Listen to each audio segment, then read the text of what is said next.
Com esta técnica que eu vou te ensinar hoje, você vai falar inglês de um jeito muito mais fácil. Essa técnica que eu vou te ensinar hoje é muito legal, porque vai fazer com que você consiga falar inglês mais fácil, você vai ser melhor entendido, você também vai entender melhor o que os estrangeiros estão falando, o que as outras pessoas estão falando com você em inglês. E isso não é só para pessoas de países de língua inglesa, você vai poder falar com qualquer pessoa que sabe falar inglês ou que está aprendendo a falar inglês e você vai entender melhor essa pessoa e vai ser melhor entendido. E também vai fazer com que você não ache que os estrangeiros estão falando rápido demais, você vai entender por que parece que eles estão falando rápido demais. Essa técnica vai acelerar muito o seu desempenho no inglês. Mas antes de te ensinar, eu vou me apresentar. O meu nome é Cássia Lorenza, eu sou professora há 10 anos e aqui neste espaço eu te ensino a se comunicar em inglês com segurança e independência. Então não esqueça de curtir esse vídeo, assim eu vou conseguir levar essa mensagem para mais pessoas e se inscreva no meu canal para receber mais dicas de inglês e aprimorar cada vez mais as suas habilidades na língua inglesa. A técnica que eu vou te ensinar hoje, que vai te fazer entender melhor o inglês e também ser melhor entendido, se chama Rhythm. O ritmo no inglês. E por que isso é tão importante? É muito importante que a gente entenda como o inglês funciona e que é um mecanismo totalmente diferente da forma que a gente pronuncia o português. O português do Brasil é uma língua que nós chamamos de syllable timed, ou seja, ele é pautado no tempo de duração das sílabas. Cada uma das sílabas do português do Brasil possui mais ou menos a mesma duração que todas as outras sílabas. Então, quando a gente pronuncia uma palavra, em geral, a gente pronuncia todas as sílabas e cada uma delas com mais ou menos a mesma duração que a outra. O inglês não. O inglês, ele é stress-timed. O que isso significa? O som e o ritmo do inglês é pautado no estresse, na ênfase que as palavras têm. Então, nós temos palavras que são mais importantes na frase e palavras que são menos importantes na frase. Nós vamos chamar as palavras de mais importante de palavras-chave.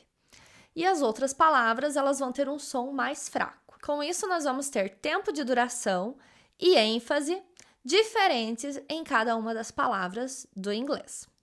Deixa eu contar para vocês uma situação que aconteceu quando eu era estudante de língua inglesa. Eu tive um professor brasileiro que viajou para os Estados Unidos. A mãe dele ligou para ele e ele atendeu o celular na frente dos amigos americanos. E aí, quando ele desligou o celular, os amigos perguntaram para ele: "Tá tudo bem? Aconteceu alguma coisa?" Ele falou: "Não, tá tudo bem." Por quê? Falando porque você estava falando de um jeito tão triste, tão monótono com a sua mãe, assim, a fala estava tão linear. E ele falou: "Não, o português é assim." Aí eu tava falando normalmente com ela. Mas é porque no inglês existe esse ritmo. Inclusive, muitos alunos, quando começam a aprender inglês, eles ficam com vergonha de fazer esse ritmo, porque justamente a gente não tem esse tipo de ênfase, esse tipo de estresse no português. Mas você vai ver que, conforme você for se acostumando, se habituando com essa forma nova da língua inglesa, vai soar esquisito quando você não fizer. No início, eu sei, a gente se sente ridículo mesmo, falando de um jeito todo modular. Né? Então, a gente não fala como no português: "Oi, tudo bem?" A gente fala: "Hello, how are you?" Então, você viu que eu dei ênfase no hello e no you. E aí, dependendo de qual é a minha intenção de fala, eu posso mudar a ênfase, eu posso mudar o estresse. Então, por exemplo, aqui eu tenho um caderno. Se eu quero falar: "Este é um caderno", "This is a notebook." Mas eu também poderia falar que este é o meu caderno. "This is my notebook." My. Então, na primeira frase, a ênfase foi em this. Na outra foi em my. Então, você está vendo que varia qual é a palavra-chave dependendo do que eu quero dizer? E agora, gravando esse vídeo para vocês, eu lembrei de uma curiosidade. O português de Portugal é como o inglês. Ele é stress-timed. Por isso que o português de Portugal parece todo cantadinho, tem algumas letras que parece que eles não pronunciam direito. Eles estão pronunciando dentro do padrão da língua deles. E o nosso som do português do Brasil é diferente, ele é syllable timed. E com isso eu lembrei que eu vi um vídeo esses dias de um cara que ele estava comparando o som do português com o som do russo. E português e russo não tem nada a ver uma coisa com a outra, elas não são da mesma origem, da mesma raiz linguística. As pessoas que falam português sabem que é totalmente diferente do russo, quem fala russo sabe que é totalmente diferente do português, mas por essa característica, pelo português de Portugal ser stress-timed, faz com que pessoas que não falam português e que não falam russo, quando ouvem essas duas línguas, ou quando você está numa distância que você não consegue entender muito bem o que está sendo falado, uma soa parecido com a outra. É muito maluco isso, é uma coisa muito interessante. E eu vou colocar um trechinho do vídeo do rapaz que fez essa análise de pronúncia do português de Portugal com o russo, para que vocês vejam essa sonoridade que só existe, ela só parece a outra língua nessas condições porque ela é stress-timed e não syllable-timed. Unstressed syllables become compressed and shortened. This results in a lot of vowel reduction. Importante. Again, the O is reduced, and A is reduced to E, or basically disappears. Importante. And there's similarly a lot of vowel reduction in Russian. For example, Облако. this word means cloud. The A is reduced to a schwa, and O is also reduced to a schwa. Облако. Um outro motivo importante para que a gente estude o rhythm do inglês é porque absolutamente todas as pessoas dos países de língua inglesa falam desse jeito. Então, nós que estamos aprendendo, devemos aprender corretamente, saber que existe esse ritmo diferente do português, porque esse é o melhor jeito de você ser entendido e entender o que os outros estão falando sem achar que eles estão falando rápido demais. Porque você vai conseguir entender quais são as palavras-chave, por que alguma palavra ela soa mais fraquinho, parece que ela não está inteira, por que um som muda e fica de outro jeito. Tudo isso está ligado com o rhythm. Mas e aí, como que essa técnica funciona? Você deve aprender o rhythm do inglês percebendo quais são as palavras que são mais importantes em cada frase. Então, se você estiver lendo um texto, você vai olhar quais são as palavras mais importantes para transmitir essa mensagem. Essas palavras serão faladas com ênfase. Mesma coisa quando você estiver ouvindo alguém ou quando você estiver falando. Na hora que você estiver ouvindo alguém, você vai procurar focar inicialmente em quais são as palavras-chave que a pessoa está dizendo. Com isso, você já vai conseguir entender muita coisa pelo contexto. Porque mesmo que você não conheça todas as palavras que a pessoa utilizou na frase, ou não consiga identificar inicialmente todas as palavras, você vai conseguir perceber que o que tem mais ênfase é o mais importante. Por isso também que é importante a gente desenvolver o nosso vocabulário. Quanto mais repertório de vocabulário a gente tiver, melhor vai ser o nosso entendimento, porque às vezes a pessoa vai fazer a ênfase numa palavra-chave, que é algo muito importante naquela frase, e é algo que você não conhece. Claro, existe todo um contexto, muitas vezes a gente consegue entender dentro do contexto geral, ou até mesmo com alguma dica visual. Então, quando eu dei o exemplo, this is my notebook, my foi o mais importante, mas a próxima palavra ali era notebook. Eu poderia dizer que this is a notebook, este é um caderno. Ou então, this is a notebook, este é um caderno.